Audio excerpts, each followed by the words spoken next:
प्रिय विद्यार्थियों नमस्कार। हिंदी की ऑनलाइन शिक्षण व्यवस्था में आपका हार्दिक अभिनंदन स्वागत। आज हम अध्ययन करेंगे हिंदी पाठ्य पुस्तक कक्षा 9 कबीर की साखियां। कबीर की साखियों के 1 और 2 साखियों का हमने अध्ययन कर लिया था। शेष साखियों का अध्ययन आज के इस वीडियो में हम करेंगे। साखियों के संबंध में हमसे इससे संबंधित प्रश्न तो पूछे ही जाते हैं, साथ ही साथ इन साखियों का भावार्थ और इसका काव्य सौंदर्य या शिल्प सौंदर्य इस तरह से भी वह हमसे पूछता है। तो आप इन साखियों के अर्थ के साथ साथ इसके भाव को भी समझेंगे और भाव के साथ साथ इन साखियों का जो काव्य सौंदर्य है या भाव सौंदर्य है उसको समझने का प्रयत्न भी करेंगे। आप जानते होंगे काव्य सौंदर्य में काव्य की शिल्पगत व्यवस्थाओं के बारे में हमें जानकारी देनी होती है। जैसे उस काव्य की भाषा क्या है, उसके अंदर किस प्रकार के शब्दों का प्रयोग हुआ है और उसमें कोई मुहावरों का प्रयोग हुआ है क्या, अलंकार का प्रयोग हुआ है क्या, इस तरह की जानकारियां देना ये उस काव्य की काव्यगत विशेषताएं हैं। तो आइए सीखते हैं कबीर की साखियां। साखी क्रमांक 3 में अस्ति चढ़िए ज्ञान को सहज दुलीचा डार, स्वान रूप संसार है भूकन दे झकमार। कबीरदास जी ने इस साखी में संसार की चिंता न करते हुए और भगवान की साधना में लग जाने के लिए साधक को प्रेरणा दी है। हस्ती चढ़िए ज्ञान को, ज्ञान रूपी हाथी पर चढ़ करके सहज दुलीचा डार, सहज साधना या सहज भक्ति और उसका आसन लगा करके और भक्ति कर, साधना कर। स्वान रूप संसार है। कबीरदास जी कहते हैं, हे साधक, जब तू ये साधना करेगा तो ये जो संसार है ये स्वान रूप यानी कुत्ते की तरह है। भूकन दे झक मार, इसको भौंकने दे, ये झक मार करके चुप हो जाएगा। यहां पर हस्ती चढ़िए ज्ञान की, हाथी रूपी ज्ञान, हाथी को ज्ञान का रूपक बताया है। सहज दुलीचा डार, और दुलीचा को आसन का रूपक दिया है। स्वान रूप संसार है, संसार को कुत्ते का रूपक दिया है। भूकन दे झकमार, भौंकने दे, इसकी चिंता नहीं करनी है। हाथी पर बैठना एक सम्मान का सूचक है, उसी प्रकार से ज्ञान प्राप्त करना भी एक सम्मान का सूचक है और वह ज्ञान सहज साधना से प्राप्त हो सकता है। इसलिए कबीरदास जी ने कहा है, हे साधक, सहज साधना से, सहज आसन से, सहज ध्यान योग से हाथी रूपी ज्ञान को प्राप्त कर। ज्ञान को प्राप्त करने के समय यह जो संसार है ये कुत्ते की तरह भौंकेगा, इसकी तू चिंता मत कर। पखा पखी के कारणे सब जग रहा भुलान, निरपक होए के हरि भजय सोई संत सुजान। कबीरदास जी ने इस साखी में, साखी क्रमांक 4 में निरपक्ष होकर के और भगवान की, ईश्वर की आराधना पर जोर दिया है। पखा पखी के कारणे, पक्ष विपक्ष के कारण, समर्थन विरोध के कारण सब जग रहा भुलान, यह सारा संसार भुलान यानी भूल में रहा है। और कुछ लोग ऐसे हैं जो समर्थन में बोलते हैं और कुछ लोग ऐसे हैं जो उसका विरोध करते हैं। ये संसार के जो लोग हैं या ये जो संसार है यह विरोध में और समर्थन में ही भूल गया है। कबीरदास जी कहते हैं, निरपक होए के हरि भजे। यदि कोई निष्पक्ष होकर के हरि यानी ईश्वर को भजता है, सोई संत सुजान, तो उसी को सच्चा संत मानो, उसी को सच्चा ज्ञानी समझो। हिंदू मुआ राम कही मुसलमान खुदाई, कह रहीम सो जीवता जो दूह के निकटन जाई। कबीरदास जी ने इस साखी में हिंदू और मुसलमान दोनों धर्मों पर तीखा प्रहार किया है। हिंदू मुआ राम कही, हिंदू जो है राम राम कहते कहते मर रहा है, मुसलमान खुदाई, और मुसलमान खुदा खुदा ऐसे कहते हुए मर रहा है। लेकिन दोनों ने ही ईश्वर को नहीं समझा। एक पक्ष राम को बड़ा कहते कहते और अपना सारा जीवन निकाल दिया, तो दूसरा पक्ष खुदा को बड़ा मानते मानते सारा जीवन निकाल रहा है। लेकिन ईश्वर को दोनों नहीं समझ पा रहे हैं। कबीरदास जी ने इन दोनों को समझाने का प्रयत्न किया है। जो दूह के निकट न जाई, जो दोनों के ही निकट नहीं जाता है, अर्थात इस राम और खुदा के पचड़े में न पड़ करके ईश्वर की साधना करता है, सोई जीवता, वही जीवित रहता है।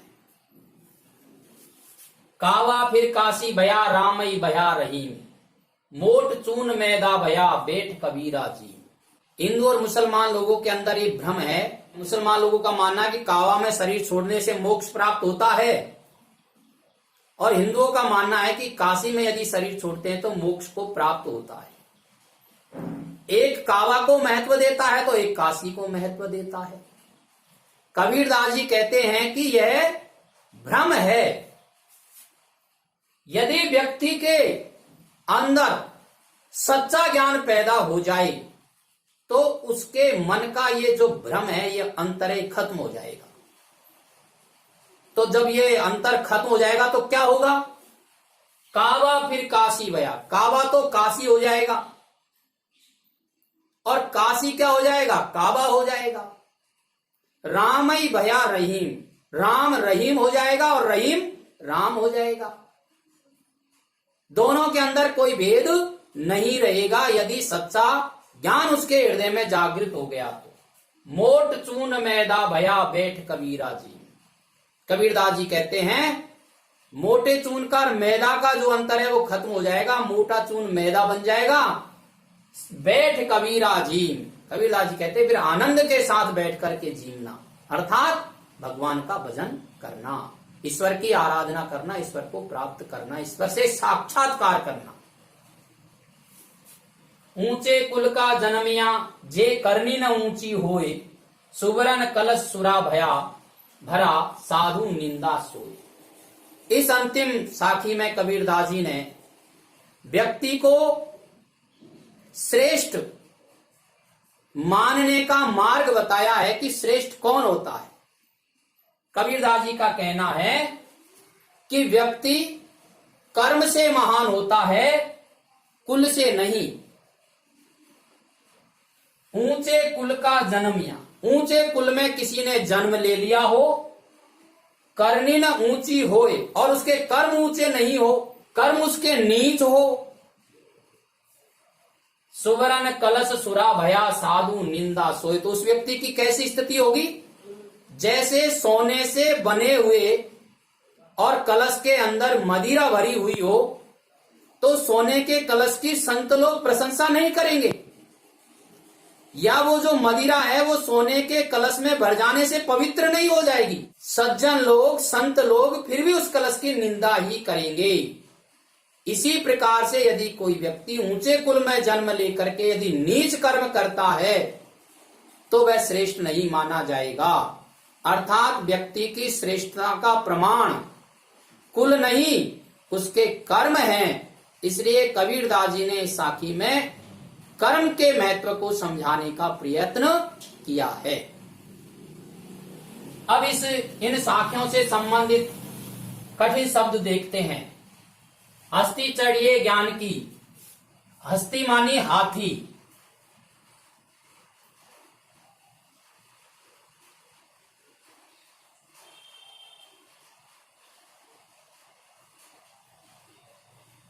यहां पर ज्ञान रूपी हाथी की चर्चा की है, इसमें रूपक अलंकार है, आप याद रखना इसको।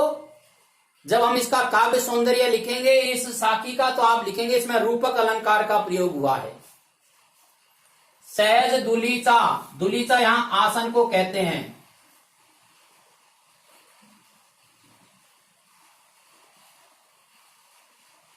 और यह आसन साधना है, साधना रूपी आसन, साधना रूपी दुलीचा। स्वान, स्वान कुत्ते को कहते हैं। और यहां जो कुत्ता है वो संसार को बताया गया है, इसमें रूपक अलंकार है। स्वान रूप संसार है। भूकन यानी भौंकना।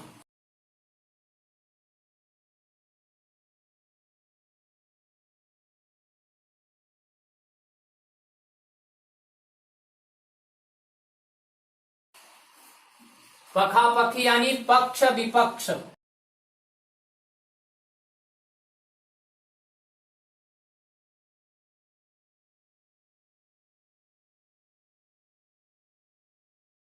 समर्थन और विरोध, जग यानी संसार।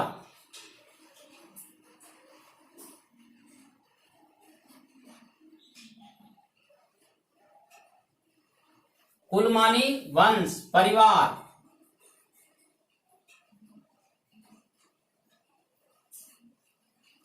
जन्मिया यानी जन्म लेना।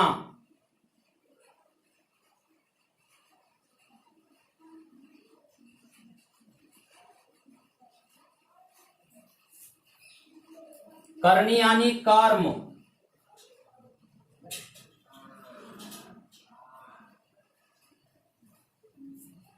ऊंची का अर्थ यहां श्रेष्ठ से है।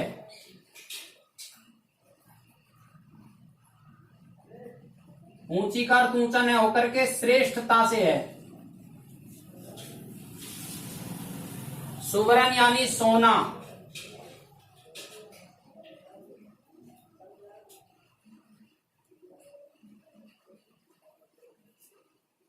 सुरा यानी शराब होती है।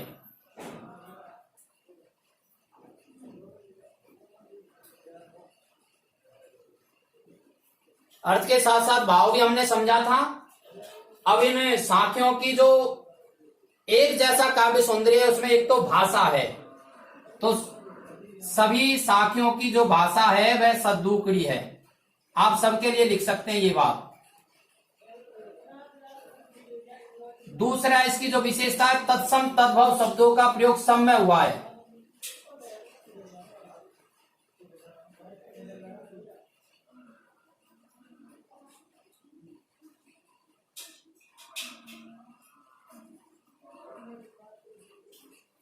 ऐसे ये दो बातें इनकी एक साथ है। तीसरी बात, ये सभी जो साखियां ये दोहा छंद में लिखी गई है, तो छंद का नाम दोहा है इसमें। ये ऐसी बातें होगी जो तीनों सारी साखियों के लिए समेकित है काव्य सौंदर्य में। अब तीसरे नंबर की जो साखी है, इसमें अपन ये कह सकते हैं कि रूपक अलंकार का प्रयोग हुआ है और लक्षणा शब्द शक्ति का प्रयोग हुआ है। इस प्रकार से हम इसके काव्य सौंदर्य को भी स्पष्ट कर सकते हैं। आगे के वीडियो में हम साखियों से संबंधित प्रश्न उत्तरों की चर्चा करेंगे। आप शिक्षण से जुड़े रहिए। धन्यवाद।